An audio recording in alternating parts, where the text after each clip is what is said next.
৩৮ বছর পর ভোট হচ্ছে জগন্নাথ বিশ্ববিদ্যালয় ক্যাম্পাসে। এটা কেন্দ্রীয় ছাত্র সংসদ জোকসুর প্রথম নির্বাচন।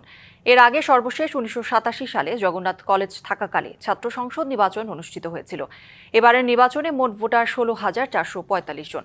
বিশ্ববিদ্যালয়ের ৩৯টি কেন্দ্রে ১৭৮টি বুথে ভোট গ্রহণ হচ্ছে। এদিকে নির্বাচনের পরিবেশ নিয়ে সন্তোষ জানিয়েছেন প্রার্থীসহ ভোটাররা। এবার জোকসুর নির্বাচনে ছাত্রদল ও ছাত্র অধিকার পরিষদের সমন্বয়ে ঐক্যবদ্ধ নির্ভীক জোবিয়ান প্যানেলে নির্বাচন করছে ছাত্রদল। এই প্যানেলে ভিপি প্রার্থী AK-M রাকিব ও সাধারণ সম্পাদক প্রার্থী খাদিজাতুল কুবরা। অপরদিকে ছাত্র শিবির, আপ বাংলাদেশ ও ইনকিলাব মঞ্চ নিয়ে অদম্য জোবিয়ান ঐক্য প্যানেলে নির্বাচন করছে ছাত্র শিবির। জোকসু নির্বাচনে সহসভাপতি ও সাধারণ সম্পাদক সহ ২১টি পদের বিপরীতে মোট ১৫৭ জন প্রার্থী প্রতিদ্বন্দ্বিতা করছেন। এর মধ্যে ভিপি পদে ১২ জন, GS পদে ৯ জন এবং AGS পদে লড়ছেন ৮ জন।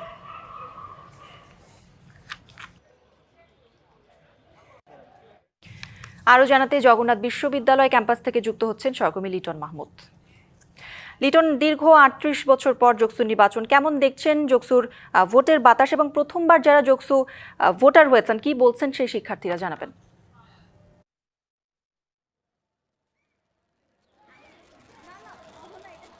কৌরি, আপনাকে ধন্যবাদ।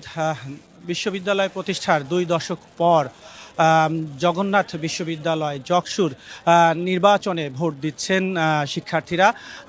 তবে সকাল 8:30টায় ভোট গ্রহণ শুরু হওয়ার কথা থাকলেও বেলা 9টা পর্যন্ত আসলে ভোট গ্রহণ যে কার্যক্রম সেটি কিন্তু শুরু করতে পারেনি। এর অনেক পরে গিয়ে ভোট গ্রহণ কার্যক্রম শুরু হয় এবং এবারের যে নির্বাচন, এই নির্বাচনে এখন পর্যন্ত উৎসবমুখর পরিবেশে যারা ভোটার রয়েছেন তারা ভোট দিচ্ছেন এবং প্রার্থীরাও বলছেন নির্বাচনের এই রকম যদি পরিবেশ বজায় থাকে তাহলে ফলাফল যেটাই হোক না কেন সেটি হচ্ছে তারা মেনে নেবেন। এবং এবারের নির্বাচনে মোট ভিপি GS সহ ২১টি পদে কিন্তু হচ্ছে পছন্দের প্রার্থীকে ভোটাররা ভোট দিয়ে দিচ্ছেন এবং এই মুহূর্তে কয়েকজন ভোটার যারা ভোট দিয়ে বেরিয়ে এসছেন আমরা একটু যদি কথা বলতে চাই তাদের সঙ্গে।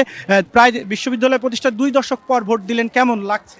নতুন এবং ফিরে আসা গ্রাহকদের জন্য নগদে চলছে ক্যাশব্যাক সহ প্রতিদিন হাজারো উপহার জেতার সুযোগ। হবে আশা আর ফেরা, সারপ্রাইজ সেরা। জি, আমাদের কাছে অনেক ভালো লাগছে। হ্যাঁ, আমাদের কাছে একটা নতুন অভিজ্ঞতা। আমাদের জীবনের এটা প্রথম ভোট। আমরা তো জাতীয় নির্বাচন পাইনি এখন পর্যন্ত। আমাদের নির্বাচনে মেইনলি আমাদের ক্যাম্পাসের অনেকগুলো সমস্যা আছে। তার মধ্যে হচ্ছে আবাসন সংকট, পরিবহন সংকট, তারপর হচ্ছে খাবারের একটা মান খুবই খারাপ।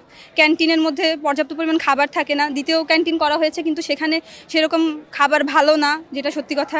হাইজেনিক না আর কি, আনহাইজেনিক। তারপর হচ্ছে প্রাইসটা অনেক বেশি অন্যান্য ক্যাম্পাসের তুলনায় আমরা যা দেখেছি। আমাদের আশা যে নির্বাচিত হয়ে যারা আসবেন ভিপি, GS, AGS এবং অন্যান্য সদস্যরা তারা আমাদের ক্যাম্পাসের জন্য কাজ করবেন। দ্বিতীয় ক্যাম্পাসটা যেন খুব দ্রুত কাজটা শেষ হয় আর আমরা যেন স্থানান্তরিত তাড়াতাড়ি হতে পারি। কারণ পুরান ঢাকা আসলে অনেক বলতে গেলে কনজাস্টেড একটা এরিয়া।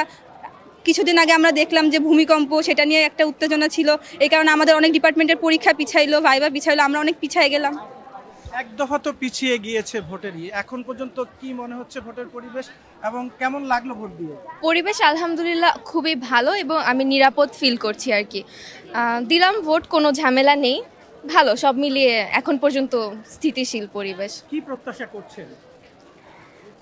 আমাদের জন্য যারা ভালো তারাই যেন হচ্ছে জয়ী হন এবং আমাদের আশা সব পূর্ণ করুক। কৌরি, শুনছিলেন তাদের মধ্যে যে আনন্দ এবং উদ্দীপনা, যে উৎসাহ তারা দেখাচ্ছেন, কারণ দীর্ঘ ২ দশক পর তারা আসলে ভোট দিতে পারছেন। অনেকে এটাই হচ্ছে জীবনের প্রথম ভোট দিচ্ছেন। সেক্ষেত্রে তাদের আসলে যে উৎসাহ উদ্দীপনা সেটির কোনো কমতি নেই। তবে এখন পর্যন্ত নির্বাচনের যে পরিবেশ রয়েছেন, প্রার্থী সহ ভোটাররা সবাই সেই পরিবেশ নিয়ে সন্তুষ্টি প্রকাশ করেছেন এবং তারা আশা করছেন বেলা গড়িয়ে যাওয়ার পরও এই পরিবেশ বজায় থাকবে। সকালবেলা যদিও কিছুটা ভোটারের উপস্থিতি কম ছিল কিন্তু বেলা বাড়ার সঙ্গে সঙ্গে ভোটারের উপস্থিতি কিন্তু বাড়ছে এবং তারা কিন্তু অনেকটা আনন্দ এবং উৎসবমুখর পরিবেশেই ভোট দিচ্ছেন। কৌরি, এই ছিল সর্বশেষ তথ্য। লিটন, ধন্যবাদ আপনাকে।